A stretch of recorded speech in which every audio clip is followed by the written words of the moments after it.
We got one half of the greatest fight in Australian MMA history right here.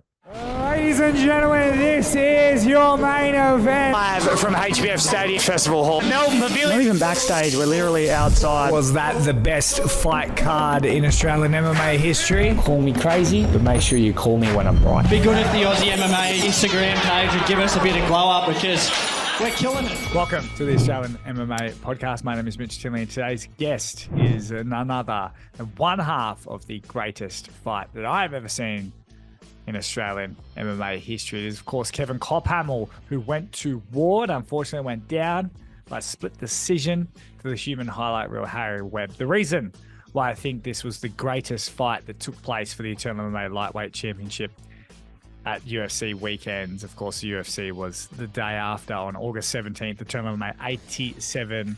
Like I said, you can see it, UFC Fight Pass. The reason what made this so special is not just the action-packed fight that went for 5 rounds and the pace was in the red the whole time. It was the story.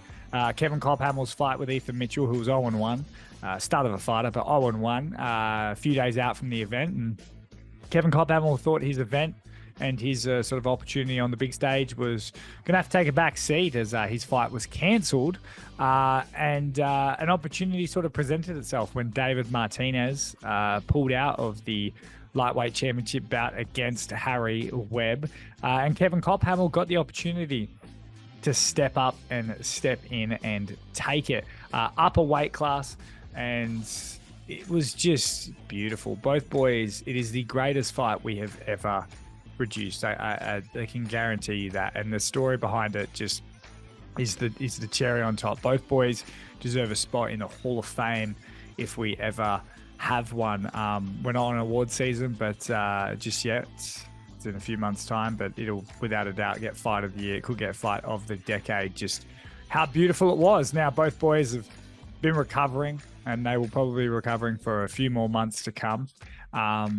But yeah, we catch up with Kevin Kophamel, and it's a really good chat. It's a long chat. We get to see sort of the highs and lows, the thrill and agony of the fight game and kind of what's behind it and the aftermath and the sort of poetic, barbaric, beautiful violence that our sport creates. It's a very, very special interview. It's an even more special fight, so go check it out. Shout out to the great Harry Webb. Hopefully we can chat to him one day about his side and about being etched in history. But ladies and gentlemen, I'm going to hear from our sponsors. And on the other side, Kevin Kophamel.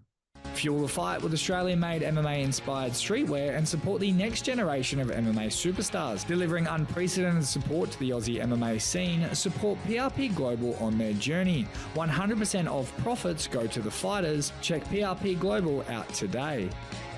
Ladies and gentlemen, joining me on the show, a man that will live in eternity in Australian MMA. It is Kevin Kophamel. Welcome, mate. Thanks for having me on, man. It's a pleasure to be here. Oh, mate. I mean, you went from not having a fight to literally being a legend. How's it been? Obviously, you've recovered a little bit. You look like you got stung by 3 bees the last time I saw you. But yeah, you're looking fresh. Yeah, no, thank you, man. It's been awesome. Hey, like obviously roller coaster of emotions. Obviously, prior to the fight, during the fight, everything afterwards. I've really enjoyed some time to just kind of recoup and heal up a little bit. You saw my face. It definitely looked like I got stung by a couple more than a few bees.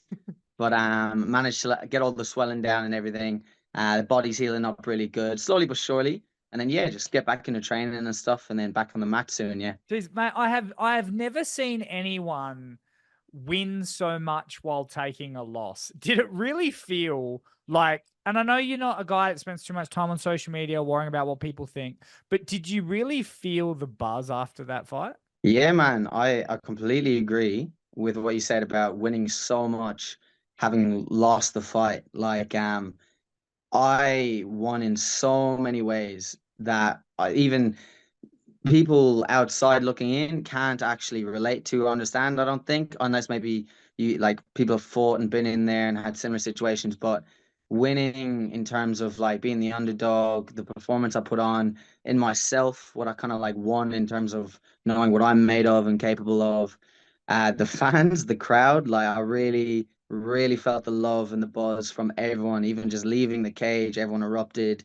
All the support and love following it has been insane. So definitely feeling love. Winning titles last a while, but that fight lasts a lifetime. So as Mhm. much as you would rather have won and had the belt, is there something that kind of you and Harry will kind of share that forever? Man, yeah, like it transcends all of that. Like, I've made a couple of jokes. Like, it's a strap of metal. Like it goes around your waist. Like fair enough. I could have won the belt. That would have been cool. Like, it's a nice thing to look at. I understand what it represents, like being the eternal lightweight champion. Like that's, don't get me wrong, that is something that I definitely would have loved. However, not getting the strap, like Harry and I, we both left a part of ourselves like in that cage that night, and the mutual respect and like it's weird, like even just looking at each other in the aftermath, like talking to each other in aftermath. We've both been through this very, very crazy thing together. And I think, yeah, like you said, like it really is etched like on our hearts, in the hearts of everyone else, in the eyes of people that watched and in history. So like win, lose or draw, what a fight. Do you know what I mean? It's one of those things where, many people have different fighting styles. Many fans have different sort of opinions on who's the best and whatnot, who's the better champion and all that sort of stuff. But there's a few fights in life that, like you said, transcend the sport. And if you look at like Forrest Griffin, Stephen Bonner in the UFC, right? You look back and analyze it, it's a great fight. It's not the greatest fight of all time in terms of like action, but it was what it meant. And Mm. that fight with you and Harry, I just felt for a moment it made Australian MMA like it was one of those fights that just put it on the pedestal that us in the sport hope it could get to. And it's an insight that in the next 10 years, man, if that fight was on Channel 7 or Channel 9 or like free to Mm. air TV, this would be the biggest sport in the country. So the fact that you guys did Mm. that, and I keep going on about it because it truly was like it was so special. And did you think it had that possibility going in? Man, I don't think I could have prepared myself for what happened. Like peeling it back, they say what hindsight's 2020 vision. Looking at it, the same as what you were saying about that, like that Bonner fight. Like maybe the action wasn't even that. Mm. What made it so great is what it meant. It's like the heart and the will of the fighters.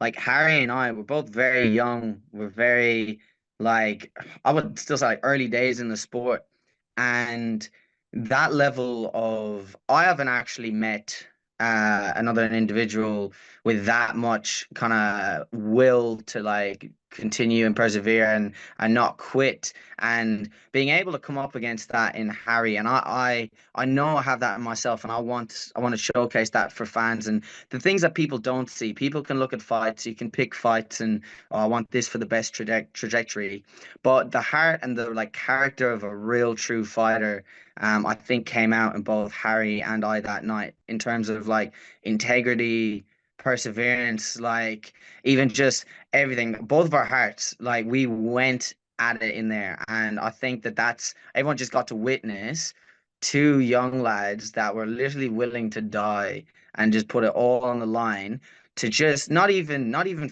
for me. I wasn't doing it for the belt, man. Like I wasn't. I was doing it because like my fight got pulled out. I was asking God like, what's going on? The next day, God presents me this opportunity for this fight, and I know that like throughout my lifetime, my character building, me being molded into who God wants me to be, this is clearly the next step. And when you look at it like that, man, I think that's what really captivated absolutely everyone. Seeing two lads, what they're made of deep, deep, deep, deep, deep down, not just the flashy spin kicks, you know? Mate, speaking of God, you nearly met him that night. How close how close did you feel to Oh, dying that night? oh man, I was praying in the fight. Like I've said this to a couple of people, in myself. People like, how did you keep pushing her? Were you hurt? Were you rocked, man? Like I actually don't know how I kept standing at some points, but I remember in the fight having these like little realizations. I was praying during the fight, like thinking, Well, I'm not knocked out yet. Like God hasn't put me out yet. I'm not sleeping. I'm still awake. My eyes are still open. God is sustaining me. I'm still here. And for that reason, I was like, well, that means that I can still go. And that's what was going on in my head during the fight. And we just kept pushing, pushing, pushing, pushing. Had the fight, the bell went, like I finished end of the fight, like finishing on top with the shots. Didn't even hear the clapper. The bell was so loud. Had the choke in, like the fight's over. I'm like, oh my gosh, we've done it. Like we're here now. And all the adrenaline, all the emotion, not feeling much afterwards. Even just walking out the cage, like my mind was like, oh, I don't know if I can like step down the steps. As I'm walking to the back room, my face is starting to hurt. Everything's starting to come up. And then as I walked backstage, I think it's this thing that we do as fighters. Like we carry this character and this integrity of how we want to be seen and the impact that we have on people. I know that I have that. So the way that I conduct myself before the fight, in the fight, and after the fight, that for me is what really speaks leaps and bounds. And heading backstage, Harry, I remember walking back and Harry was just like panned out on the ground. And I remember seeing him, and all I wanted to do was just collapse and drop in the same position. He had all the ice on his shins. He had his teammates around him. And I remember I just walked over to him, and I could see he's on the floor. He's just cooked. And I'm like limping over, hobbling over to him. And I just like give him a handshake on the ground and I say, bro, like, what a fight. Like, we left it all in there. Congratulations. Shook his hand. And then I walk away. And I was wondering even to him what he thought at that moment, the fact that like he's just won the belt, he's collapsed down, and the guy that he's just fought has like walked over to him. Like, and I felt like I was in better shape than him by walking over and saying thanks for the fight. And then I walk back, and then as soon as I'm behind kind of that closed doors of my changing room, I just collapsed and dropped, and I was just on the floor and same thing. Like got all the ice, everybody around me, go through the adrenaline dump, like going into a little bit of shock and stuff. Like if you look back at it, all those shots to the head, all the kicks, everything, your body's been just abused for like 25 minutes. So when I was lying down, man, I was like contemplating. I felt like I've been hit by a truck. But all of that external pain, this is what I'm trying to focus on. It doesn't matter because the internal, the intrinsic, what we've accomplished, what we've done, and what we've displayed for everyone else is there. And it's like you can't glaze past it. It is so obvious. So yeah, it makes it worth it. Honestly, like, and I can say this 'cause I've talked to enough people, like it, that fight encapsulates like everything that we love about this sport, man. Like you two nearly died, and it's not about putting on a fight. That's not what you gave us.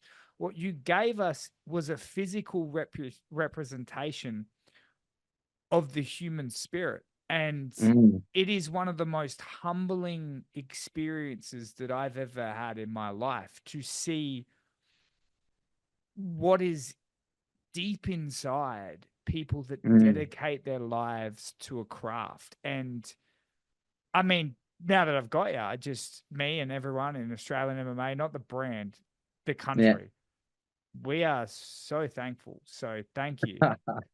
You are very welcome. You are very welcome. And shout out to Harry. Thank you, Harry. Thank you, Harry. He's not listening. And mate, look, if I can say it, with that done, did you win the fight? In my heart, I thought I had it won. I didn't feel beaten. But if you're going back and you watch, like you said, transcends all that. When they were calling out the decision, and I heard Judge 1 scores it, like whatever, Kevin, Judge 2 scores it, whatever, Harry. In that moment right there, obviously all my hopes, I was even praying, I was thinking, right, okay, be ready for whatever's about to happen. I remember you asked me what message did I have to myself after the fight, and I was just reciting that, and I remember I said, like, win, lose, or draw, like, you want to go out and put on a performance and just let God do the rest. So I remember in that moment, as they were calling it out, I was like, God has answered my prayers, and like this has been everything and more than I ever could have thought. And I wasn't even meant to have a fight yesterday.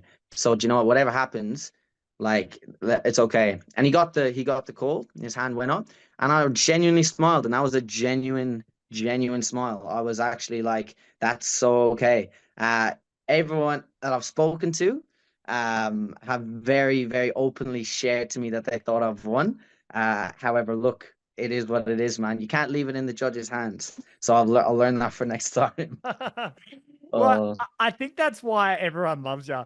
Is you literally are just like, we put on a show. At the end of the day, it is what it is, and everyone else is like, most people would feel like robbed, obviously not a robbery in any way, shape, or form, but like most people feel like robbed if they thought they won a fight and they basically mm, lost years off their life in it. And you were basically immediately congratulating him, smile on your mm. face.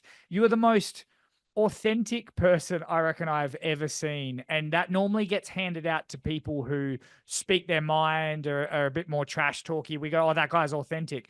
You are the most positively authentic person I think I've ever met in my life. Hey, I really appreciate that, man. I think the biggest thing that I want to say on that, and I know like I use these opportunities, especially where other people are listening, to talk about God, but all of that doesn't come from just my own understanding. Like I definitely struggle with bitterness. I struggle with bull. Like that is not what the call should be like.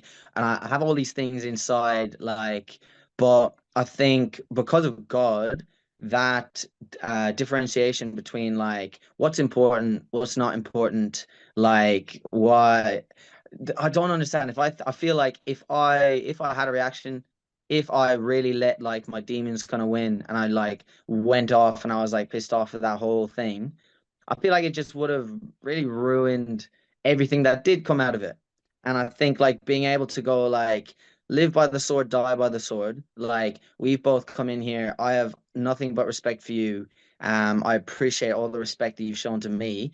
That doesn't mean that we're incapable of absolute destruction. Like we can throw down and show that when we bend certain things for good, like for our will, like right, we can both absolutely tee each other up. We're gonna show each other respect, hop in there, go for it. And that's the honor. Like I even feel like even the damage that we both took, like the badge of honor for me was the fact that we were both able to endure that, and that we were both able to push through to the end and still be able to shake each other's hand and show respect. And even we were chatting a little bit back and forth after the fight, just checking up on each other. And I absolutely love that, man, because like I think like there's no fake in it in MMA. There really isn't. And a lot of guys I feel like put on these fake personas, and I genuinely tried to be authentic. And my authentic self is like, I have nothing against Harry. I think he's a great fighter. I've actually like watching him, he's entertaining. Like I look up to him in lots of ways. So then getting an opportunity to fight him, like that's very, very cool. I definitely don't think I'm someone to be kind of swept underneath the rug. Like I want to hold an account for myself, and we had the ability to do that, and that's exactly what happened.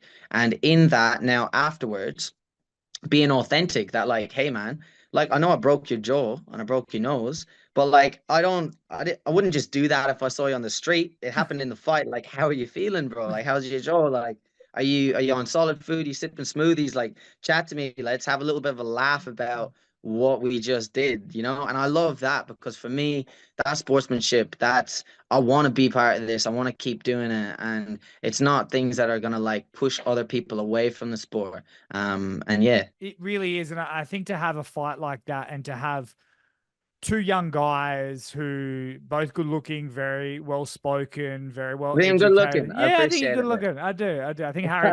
I think Harry beats you by split decision in that He's got the regard. yeah, man. I gotta give it to him. He's got the good hair. Hey. But it's like it's such a good depiction of the sport, because you didn't jump out and you're not all tatted up, or yeah, you've got your Yeah, tats, yeah, but you know what I mean? Like it's yes. that level of like, it was such a good promotion for the sport. And I'll be honest, man, like I've known you for a very long time, and Mm, Harry, man, I was one of the man that was really fueling that hype train I was pushing it. It's obviously Harry was the man and he's so special and everyone's on it. But like I bought first class ticket. I was behind him.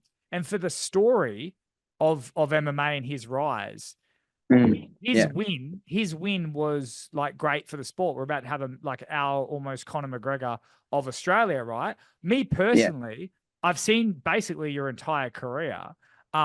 It was so hard emotionally to watch that fight. It really, really was. And then even after, I did like a little reaction because people wanted to see, and it actually broke my heart to kind of say who I thought won. But I felt like I owed it to everyone. I didn't enjoy doing it, despite what people think. And even that decision in itself, saying you won, like I lost some friends in saying that. And I've thought about that many weeks. Like I probably haven't stopped thinking about that because I became quite close with those Infinite guys. And obviously when I said you won, it was a real, I can understand how it's kicking the guts to them. I really can. But I think I was trying to say, like, it doesn't matter. Like it just, I think you did a really good job. Like, even because I watched that back, and it is a hard thing because, like, look, everyone has a different opinion. Like, people think Harry won, people think I won.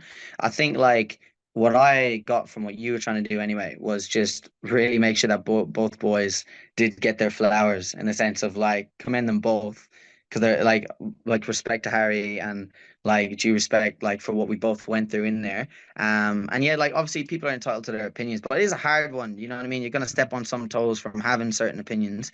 But no, I thought you did really well in like your kind of like analysis of all that, eh? oh, thank you, man. And I mean, like, I'm sure, you're going to have a stinker of a performance and you're going to hate me too when I say it. But the way I look at it is if I don't kind of say it, then when I do kind of elevate you, everyone gets behind it a little bit more and they go, okay, that's what he really believes. That's what he really thinks. Yeah.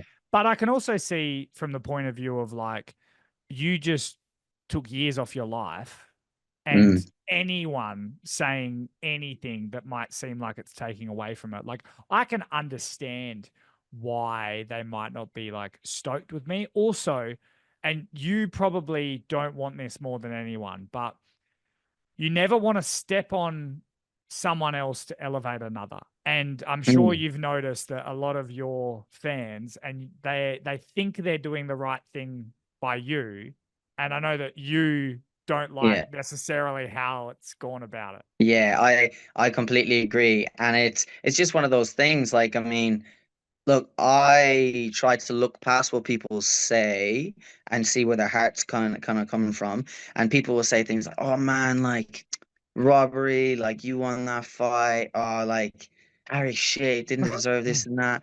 And it's like it comes from a good place of like wanting to like show their love and their support and like kind of care for you and like build you up in that regard. But I completely agree with you. Like, I don't like seeing those things putting Harry down because I'm like, dude, like I was in there with him. Like, as much as I took his shots, I pucked him. Like, I threw everything I had at him, and I hurt. Like, there was shots that I hit him in that fight that, like, man, I'm still having dreams about like sequences in the fight where things were the connections of certain part, like my knee off of his head, like whatever it is going through that, like doing that to someone else, you like if you really are in that, like you're not going to turn around and put that person down over what just happened. And I think that's where the gap kind of comes. Obviously, people, fans supporting and things like that, they can end up basically like building one person up and they completely degrade like the opponent or kind of step on other people's toes and put them down in doing so. So I definitely like I've tried to explain to people that like even though the fight didn't go my way, like other people seem more like pissed off about it than I am. And I'm like, you're actually not helping me out.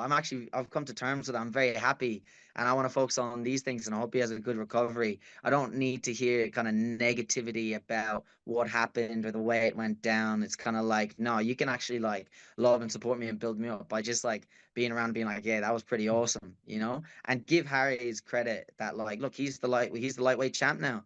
And he held a great account for himself. He pushed. I don't think he was expecting that to happen either. And even that, like, it doesn't matter if I was meant to be an underdog, weight division down. He thought he was going to go through me in the first 30 seconds. And his coach was shouting it at the start of the fight and everything. And What was he saying? so before the fight started, oh, stop. Like, I was getting so frustrated today. His coach was shouting, I think it was his coach, someone anyway, was shouting out, like, easy work, Harry, like 30 seconds, first 30 seconds. And I was like, this boy thinks I'm going to get starched in 30 seconds. Okay, like, here we go. And then in the first, minute, whatever, just shouting, oh, you're boxing his ears off. And I was like, like just in my heart, I was like, these guys aren't even giving me a chance yet. Like, we've only just started. Like, just let this play out. Like, let time tick. Like, first 30 seconds, what happens after the 30 seconds have gone now? And then what's happening? And then as time kept ticking, round one went, round two, round three, round four. And I remember just hitting round five and being like, we're here, baby. Like, let's go. And that fifth round was just absolutely mental as well, eh? Oh, the pace was incredible. What do you attribute that to? I mean, strength and conditioning is one thing, but like surely there's like, what are you doing to be able to do that? I don't know. I actually don't know, mate. I know for like strength and conditioning and training, I train very, very hard. I tried to like, but even all of that is a balancing act because you can overtrain, you can undertrain, you can be as fit as you want, and you can perform terribly.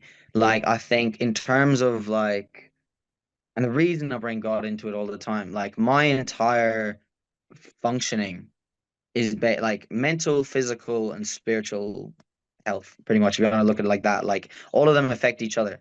So, like my physical health, if I've got an injury somewhere, that might affect me mentally. If I'm like haven't slept properly and I'm tired, right? That affects my performance in training because I haven't like mentally I'm drained. I don't have the cognitive function. But then spiritually, my spiritual health, like my identity, who I am, my purpose, how to behave in situations, when to push, when not to push. Because I mean, in the Bible, it talks about everything. It says there's a time and place for everything. There's a time for peace. There's a time for war.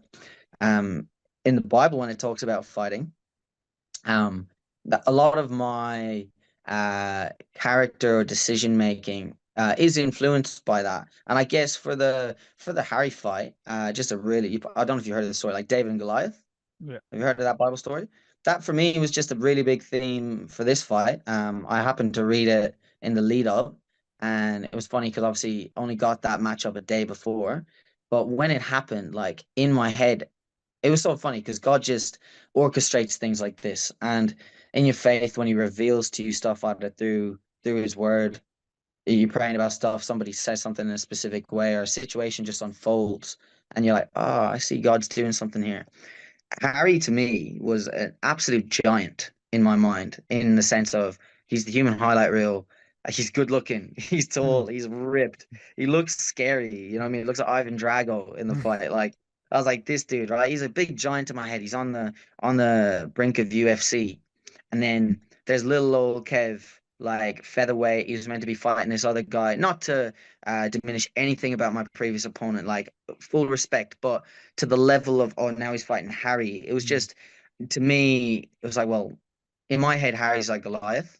I'm David in this regard, and people can overlook the little shepherd boy, and he's nowhere, he's nothing compared to this guy, this big scary giant. But in that Bible story can get overlooked. That so David, he beats Goliath, swings the slingshot, hits him, drops him, and he does that in the name of God. And it's about like faith is stronger than everything else, right?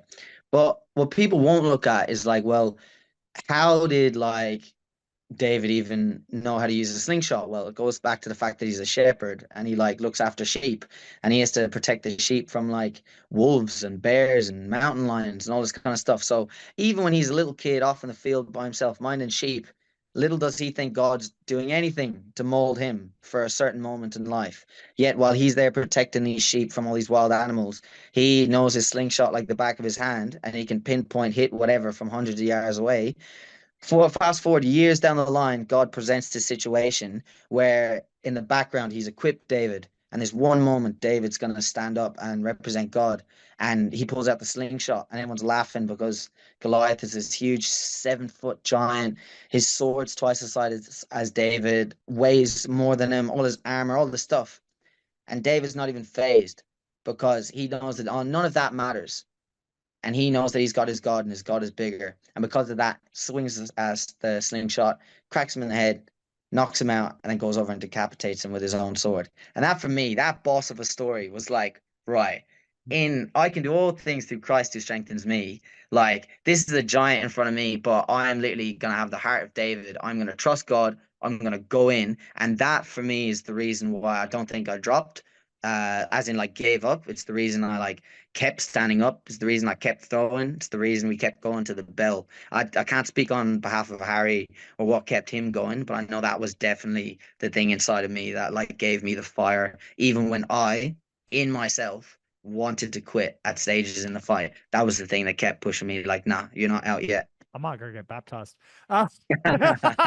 But speaking of David, did you send a thank you message to David Martinez for missing weight? I didn't. I should probably get onto that a little. I feel like he's getting a little bit of bad rap for some of the stuff, obviously with the weight and things like that. Like, I don't know, but yeah, hectic. Hey, it's just hectic how things play out.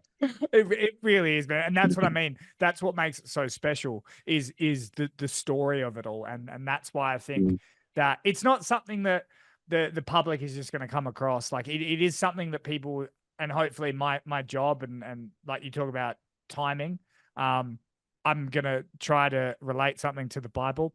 I don't know anything about it. I went to private school for 4 weeks before I left. That was a Catholic school, so we'll see how this goes. No, Yeah. but what I reckon is it's like my job is the guy that is like watching it and then wrote it down.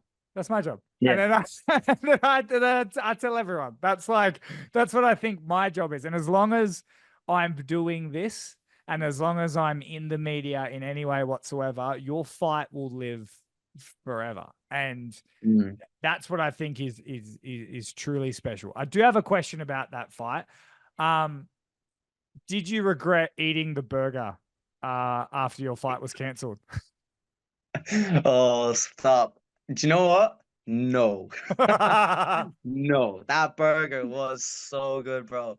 And I was upset. No, straight up. That burger did a lot, hey. Like, I think regardless, like you could have, would have, should have. How was I to know that I was gonna get that offer? So I know I went and I got a nice feed, but I feel like it went exactly how I went to go. Like, I don't think that affected me in the fight or anything. Like yeah, technically I shouldn't have had to cut weight. I still had to cut weight on the day. Actually, I cut close to 6 kilos on the day in those 6 hours. And a lot of that was due to like just rehydrating and everything from the day before. So in the lead up, look, if I had a full fight camp, if things went differently, who knows? But that's not the way it went. This is the way it went, and I'm happy with it. I love it. And mate, as I said in the sort of reaction to it all, I think you just should get a title shot just at 145. I just think you should get it. But what is kind of next for you? Are you still recovering? Like, what's the plan? So I think the last couple weeks have really been, and specifically as well, like it's been a decision. I don't want to talk about any next steps. I would literally just want to heal up, and that's what the kind of theme's been for the last couple weeks.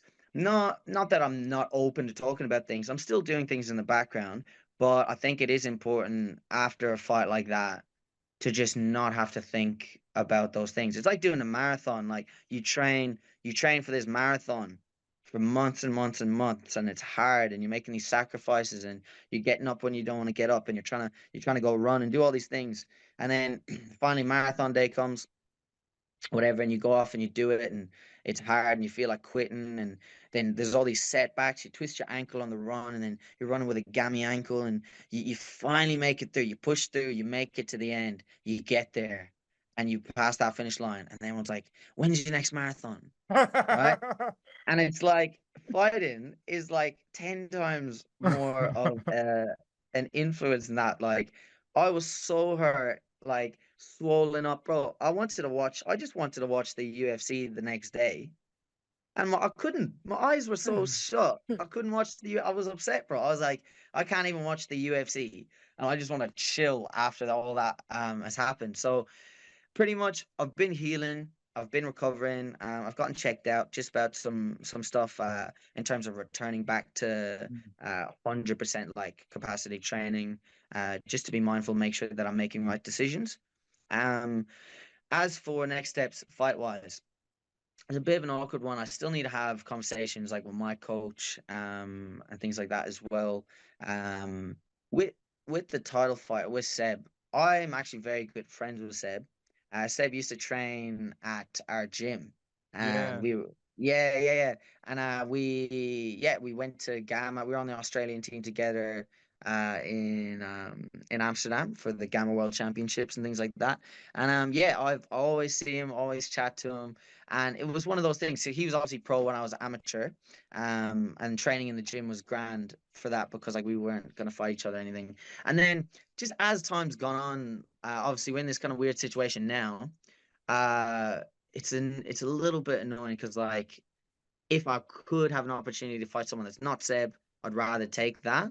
But I understand obviously it's a fight game and it's kind of how it goes. So I guess I'm waiting to just maybe have some conversations with my Mm. coach, as well, just after things have really, really died down, and assess like what's the best way to go forward for my career. But yeah, mostly in this last kind of 4 weeks, it's literally just been recouping, healing up, enjoying time with family and everything, and then just getting ready, mind blank, to come back to that drawing board. Yeah, no, definitely. I mean, it's never have I been so excited to talk about a fight that happened months ago and not actually talk about any fights that are coming up. That's what has been great. But there's a lot out there for you, man. Like you said, there's Seb, that would be fun as a nice story. There's George Mangos, he's a nice up and coming, Mhm. like that would be fun as well. Is Yeah. it interesting that there's this hype story to this fight. It happens, right? You leave your like life in the cage. You leave the cage. Everyone thinks that fight is amazing. And then Seb and Dibs just come out and we watch another fight and you guys go back and have to deal with 6 months to a year of recovery. And we're just like, next fight. It's definitely it's a weird one, hey. Like it's yeah, man, it's weird. I remember hearing from my coaches, hearing from my fiance, Ren, um the like we had multiple guys fighting on the card. Frank the Tank. Yeah. He fought just before me. Oh Yeah. man, I literally have I could tell you so many stories of funny things about even just this whole event outside of the fight itself. But so I was in the warm up room, and obviously I know Frank's out there. I'm nervous for him. All the coaches are out there, and we're just hearing. You can hear everything when Yeah. you're in the warm up room. Like you can hear like the commentators, the announcers, and whatnot, and then all of a sudden it'll be like the crowd just erupts like whoa, and you're like, oh my gosh, something's just happened, right? And I remember we were in there, and I was just trying to warm up and everything. And while I was warming up, Frank's fight was on, and my coach is all out there with him, and trying to balance everything, like wrap hands, warm up this fighter, go out, coach that fighter, got to get back while Kevin's in the warm up room to head back out again. Frank's fight was like, to my understanding, like pretty back and forth. Frank was doing really, really well, but I think it was, I'm not sure what round it was where he got the knee. But anyways, we've heard the crowd erupt. He's gotten this knee. Everyone's gone mad, and me with the other coaches in the warm-up room are thinking either Frank's been knocked out or Frank's knocked him out. And we're all thinking about this, and then we kind of go silent. And then as I'm going silent, Harry's in the warm-up room next to me, And we're just silent because we're kind of like waiting to hear like, oh, like, can we hear anything like about who won? And I just hear Harry hitting pads warming up for our fight. And that was the most scariest shit I've ever heard in my life, bro. Like, fuck, you should hear that fella hit pads. I was hearing like 6 to 10 like punch combinations that sounded like gunshots. And I was just like, oh my gosh, this is intense. And obviously we were like a bit more quiet, like trying to listen out for Franks. And I was like, oh man, maybe I should like try and up it a little bit. My coach comes running into the warm-up room because we're gonna get called out soon. We're the next fight. My coach runs in, and I can see he's just been through a roller coaster of emotions. He's like red, he's sweating a little bit, and he's like, okay, I'm here, Kev, it's all good. And he's realizing that we're actually a lot more chill. He's just come from a full fight environment to like, oh, we're just like in the warm-up room trying to like get ready. And he's like walked in and he's like up here and he's like, oh, hey, how you feeling? You feeling good?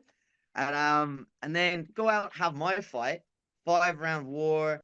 Like everyone was just like head in their hands off at the end of it, to like go backstage and like deal with all the aftermath, and then yeah, like go back out and watch another fight. And now this is the main event fight. It was so weird, and everyone was saying to me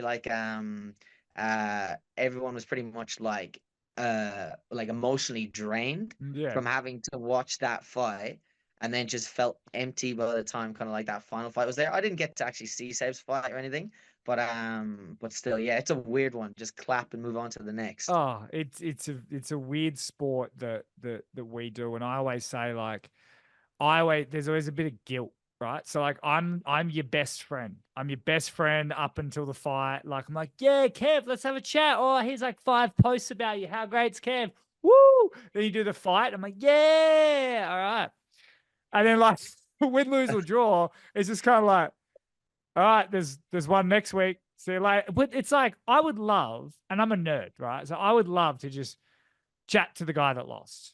Oh, what happened? Mm, Why? What do you do now? How does it feel? Who talks? You're like, I'm just, but the public, they want the guy that won, or they want the next fight. All right, what's next? All right, what's next? And it's like yeah. the fight you guys had really should be talked about every single day forever. But we move on. Like the UFC was the next day. It was like, see you Yeah. later. Like, Yeah. Yeah. it's so just It's a strange thing, eh? it's almost like it's poetically barbaric, like Mm, how our sport is. yeah. And Yeah. I've got to ask you about like your family. Obviously, Mm, how did they feel seeing you in such a war, and then of course the aftermath? mm. I think that's actually a really good question that ties into what you just said about how it's poetically barbaric, because seeing someone you love, my family, for example, seeing me fight, some of them were live, some of them weren't live and had to watch it on a screen. And I received like the videos of just everyone watching it, the final like 30 seconds of the fight, my dad, my brother roaring their lungs off of the TV, like to the point of tears, like crying in that last round. And even just when I watch a video of them doing that, like I can feel the energy, I can feel the love, like, and I nearly get brought to tears that they like have that much like love and support and drive for me in that moment. And being part of that, like witnessing greatness and witnessing these crazy feats of risk for a huge reward. I don't know if you've heard of like the man in the arena, but kind of Yeah. like that. And then after the fight, when obviously people want to see you, oh, you okay? Like that was amazing, and be part of the aftermath. But sometimes people forget and they don't realize, like it's easy to watch it on TV and you're like, oh, he's fine. That wasn't a big shot. Like, Mm. dude, the little shots hurt. Like the little ones. You stand in front of me and let me just like flick a teep push kick Yeah. right at your liver and see how you feel. Like it hurts, bro. There's stuff that doesn't even look like it hurt. And just his elbow or forearm just caught you in a weird way in an exchange and you're like hurt, like you get really injured, and the aftermath people don't tend to see a lot. So in my family, I know my partner Ren was there, even like, well, Steve as my head coach we have a great relationship, we're very very close. um those people being around when I was hurt and I was lying down on the floor and I was like started to I was shaking a little bit because me when I go into a shock I just shake, like my teeth rattle a little bit and I just kind of like go into a bit of shock. Happens after like really intense fights, but them seeing me like that, no one really knows what to say.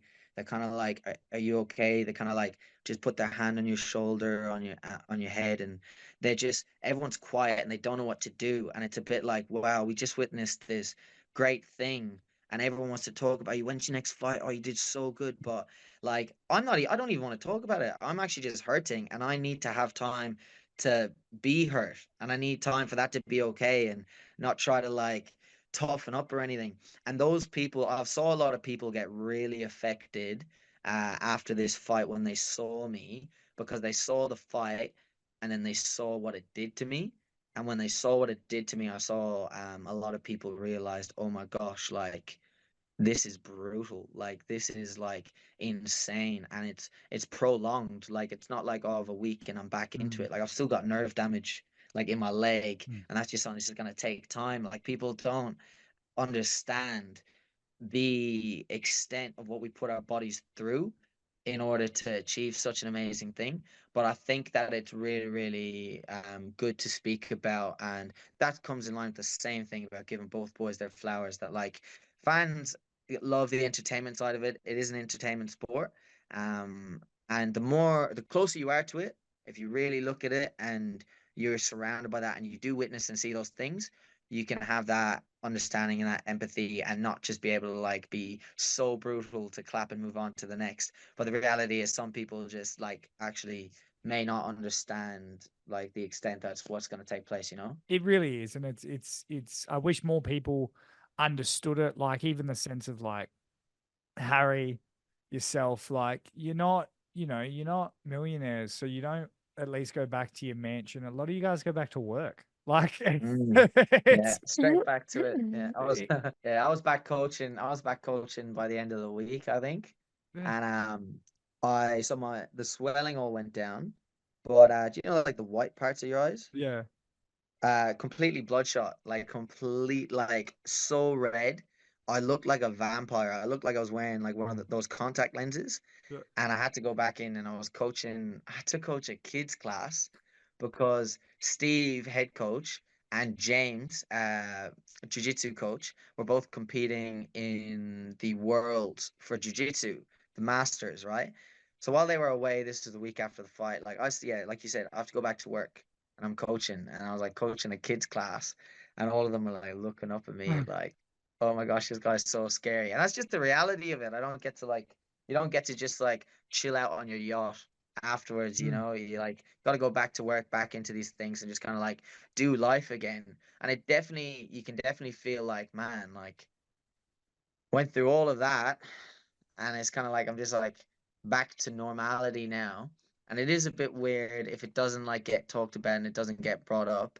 But I think like it is very, very pleasing. Like even like having this podcast now, like when people mention it to me, people I've never even met before, and they're like, did you fight like a couple of weeks back? And I'm like, I did. They're like, that wasn't you like fighting for the title, was it? I'm like, it is. And they're like, dude, that was the most crazy thing. Like those moments, heck, they make it worth it. Hey, because I'm like, yeah, someone else like, yeah, I actually like inspired someone, or like someone else like enjoyed that, or I made an impact on someone else. So it really definitely makes it a lot more worth it rather than just like never speaking about it again, or like, you know.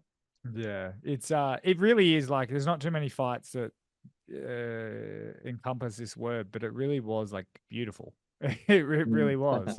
It was Legit. I love it. Mate, honestly, I could talk to you for days about this fight and about your Mm. career, but just like we said, you deserve to recover, you deserve to worry about everything else and just sort of bask in the glory that we saw. Mm. I really do thank you so much for not just the fight, but taking the time and all your time that you've sort of given to me and given to people that love this sport. I guess the final thing is I don't even need to. I used to always say to people like, "How do you want to be remembered?" I tell you what, I know how you're going to be remembered. I already do. But Yeah. is there any message that you kind of want to pass on to anyone? Man, kind of like just along the lines of what we were saying about some things transcend belts and transcend money and transcend all these materialistic things. I think if there's one thing I could say to anyone that's seen that fight or like wants to understand like my motivations and values in that fight, I think I would just say like I hope that that fight displayed in action um the values that I try to hold, in the sense that shiny gold and money and external materialistic things like that aren't actually that important. And yeah, that does step on toes of all the promotion. I love the promotion and I love Eternal, and it does mean something to an extent, but there are more important things in terms of, like I said, like the human spirit and what that means and how we can use that in different ways. And I think that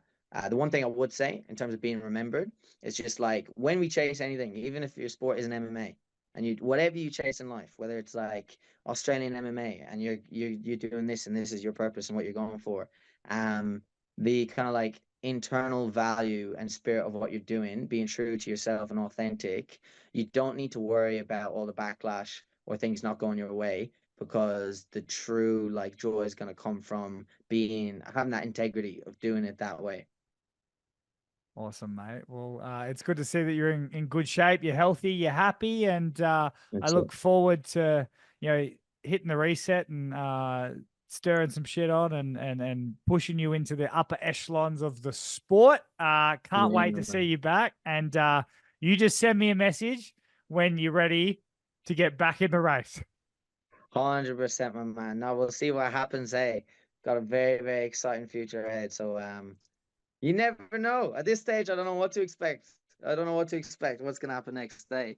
But I really appreciate you having me on, my man, and thank you for taking the time to chat and everything. And yeah. Anytime, legend. See you next time.